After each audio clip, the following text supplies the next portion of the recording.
Collector स्याहबा UPSC वाला love. जब देश में जीएसटी को लेकर चर्चाएं जोरों पर थीं और मेरी यूपीएससी की तैयारियां भी। 28 अक्टूबर से मेंस के एग्जाम शुरू होने वाले थे, इसलिए मैं 2 दिन पहले ही मेरे मामा जी के वहां जयपुर चला गया। पहले दिन निबंध का पर्चा था।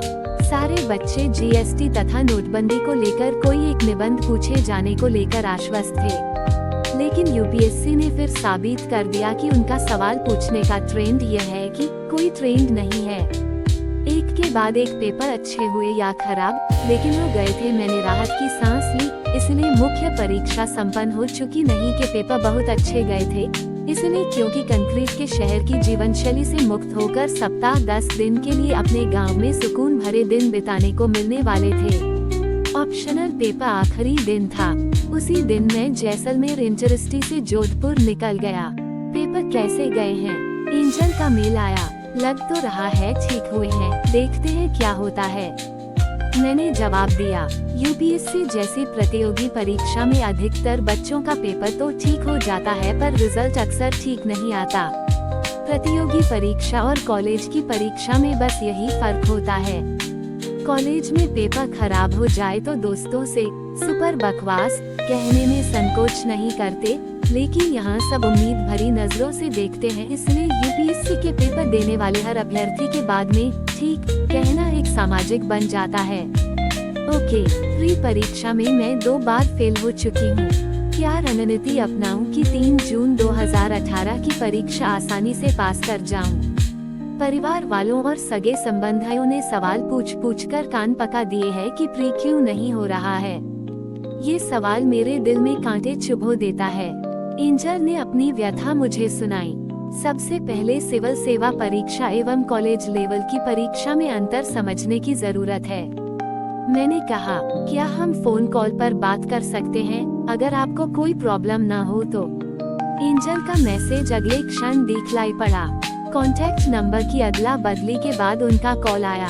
हाय हेलो कहने के बाद मैंने कहा कि सिविल सेवा परीक्षा में 5 लाख बच्चे प्री परीक्षा में बैठते हैं और पास होते हैं लगभग 12,000, यानी केवल 2%। इनमें से 70% बच्चे पहले ही प्री पास किए होते हैं।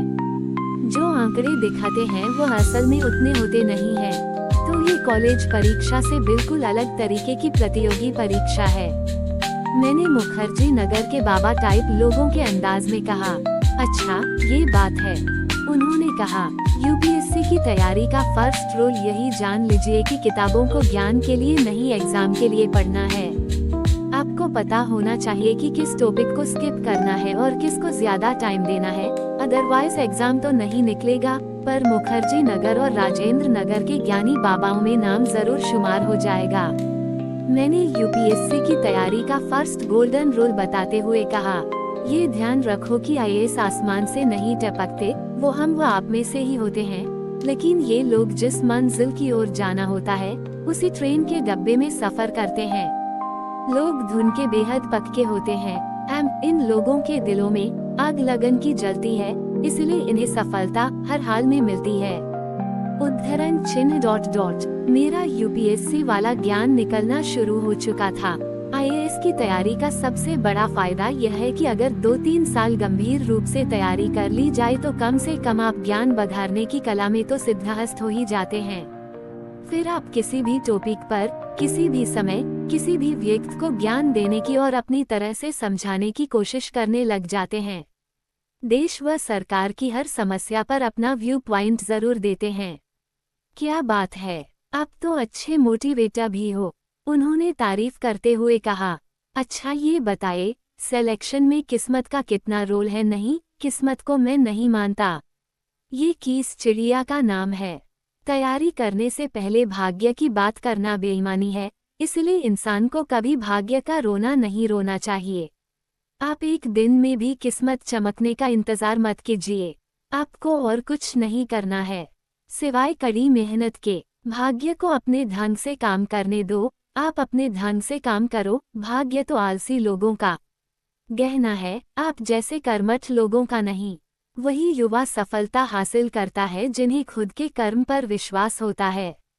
मैंने मोटिवेशनल स्पीकर के अंदाज में कहा, कृपया वीडियो को लाइक करें और चैनल को सब्सक्राइब करें। धन्यवाद।